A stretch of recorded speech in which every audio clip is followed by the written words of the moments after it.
গণৰাজ্য দিৱসৰ দিনাই ৰাজ্যৰ বিভিন্ন প্ৰান্তত সংগঠিত হৈছে অঘটন। অভয়াপুৰী সমজিলাত উন্মোচনৰ পূৰ্বে খুলি পৰিল পতাকা। গান্ধী ময়দানত সংগঠিত হয় এই ঘটনাটো। শ্ৰীভূমিৰ ৰামকৃষ্ণ নগৰতো পতাকা উন্মোচনত অঘটন সংগঠিত হয়। উত্তোলনৰ সময়তে ছিগি পৰে পতাকা। সমজিলা আয়ুক্ত নীলোৎপল পাঠকে উন্মোচন কৰে পতাকা। দৃশ্যাংশ আমি আপোনালোকক দেখুৱাইছো। গণৰাজ্য দিৱসৰ দিনাই ৰাজ্যৰ ভিন্ন প্ৰান্তত অঘটন সংগঠিত হৈছে। এই মুহূৰ্তত আমি অভয়াপুৰীৰ দৃশ্যাংশ দেখুৱাইছো। অভয়াপুৰী সমজিলাত উন্মোচনৰ পূৰ্বে খুলি পৰিল পতাকা। গান্ধী ময়দানত সংগঠিত হৈছে এই ঘটনাটো। ৰাজ্যৰ বহুকেইটা প্ৰান্তত এনেধৰণৰ অঘটন সংগঠিত হৈছে। তাৰ সমান্তৰালকৈ সৰু পথাৰতো পতাকা লগালে ওলোটাকৈ। উন্মোচনত এনেদৰে অথন্তৰ দেখিবলৈ পোৱা গ'ল। ওলোটাকৈ উৰিল গণৰাজ্য দিৱসৰ পতাকা।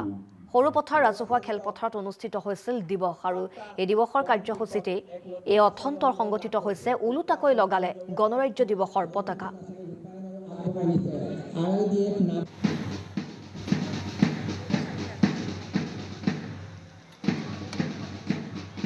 আৰু এই মুহূৰ্তত আমি শ্ৰীভূমিৰ দৃশ্যাংশ আপোনালোকক দেখুৱাইছো। পতাকা উত্তোলনৰ সময়তে অথন্তৰ সংগঠিত হৈছে। কেনেদৰে ছিঙি পৰিছে পতাকা, দৃশ্যাংশ আমি আপোনালোকক দেখুৱাইছো।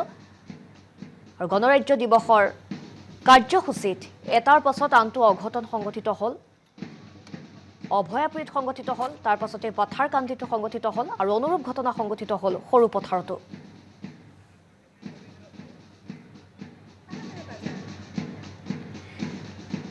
আৰু এনেদৰেই উত্তোলনৰ পূৰ্বে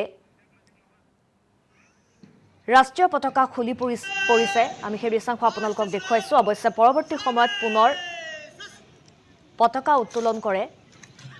আমি সৰু পথাৰৰ দৃশ্যাংশ এই মুহূৰ্তত আপোনালোকক দেখুৱাইছো। সৰু পথাৰ লগতে অভয়াপুৰী আৰু পাথাৰকান্দিতো অনুৰূপ ঘটনা সংঘটিত হৈছে। আৰু পতাকা কেনেদৰে বান্ধিছিল তাক লৈ এতিয়া প্ৰশ্ন উত্থাপন কৰিছে উপস্থিত ৰাইজে। গণৰাজ্য দিৱসৰ দিনাই ৰাজ্যৰ বিভিন্ন প্ৰান্তত সংগঠিত হৈছে অঘটন। অভয়াপুৰী সমজিলাত উন্মোচনৰ পূৰ্বে খুলি পৰিল পতাকা। গান্ধী ময়দানত সংগঠিত হয় এই ঘটনাটো। শ্ৰীভূমিৰ ৰামকৃষ্ণ নগৰতো পতাকা উন্মোচনত অঘটন সংগঠিত হয়।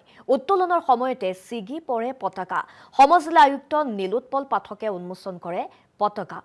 দৃশ্যাংশ আমি আপোনালোকক দেখুৱাইছো। গণৰাজ্য দিৱসৰ দিনাই ৰাজ্যৰ ভিন্ন প্ৰান্তত অঘটন সংগঠিত হৈছে। এই মুহূৰ্তত আমি অভয়াপুৰীৰ দৃশ্যাংশ দেখুৱাইছো। অভয়াপুৰী সমজিলাত উন্মোচনৰ পূৰ্বে খুলি পৰিল পতাকা। গান্ধী ময়দানত সংগঠিত হৈছে এই ঘটনাটো। ৰাজ্যৰ বহুকেইটা প্ৰান্তত এনেধৰণৰ অঘটন সংগঠিত হৈছে। তাৰ সমান্তৰালকৈ সৰু পথাৰতো পতাকা লগালে ওলোটাকৈ। উন্মোচনত এনেদৰে অথন্তৰ দেখিবলৈ পোৱা গ'ল। ওলোটাকৈ উৰিল গণৰাজ্য দিৱসৰ পতাকা। সৰুপথাৰ ৰাজহুৱা খেলপথাৰত অনুষ্ঠিত হৈছিল দিৱস আৰু এই দিৱসৰ কাৰ্যসূচীতে এই অথন্তৰ সংগঠিত হৈছে। ওলোটাকৈ লগালে গণৰাজ্য দিৱসৰ পতাকা।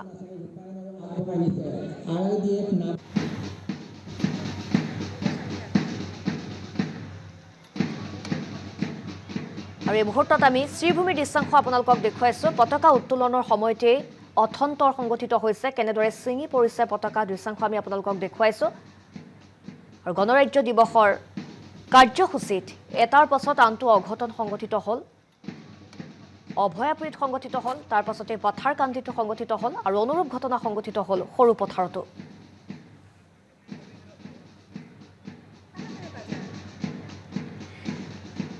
আৰু এনেদৰেই উত্তোলনৰ পূৰ্বে ৰাষ্ট্ৰীয় পতাকা খুলি পৰিছে। আমি সেই দৃশ্যাংশ আপোনালোকক দেখুৱাইছো। অৱশ্যে পৰৱৰ্তী সময়ত পুনৰ পতাকা উত্তোলন কৰে।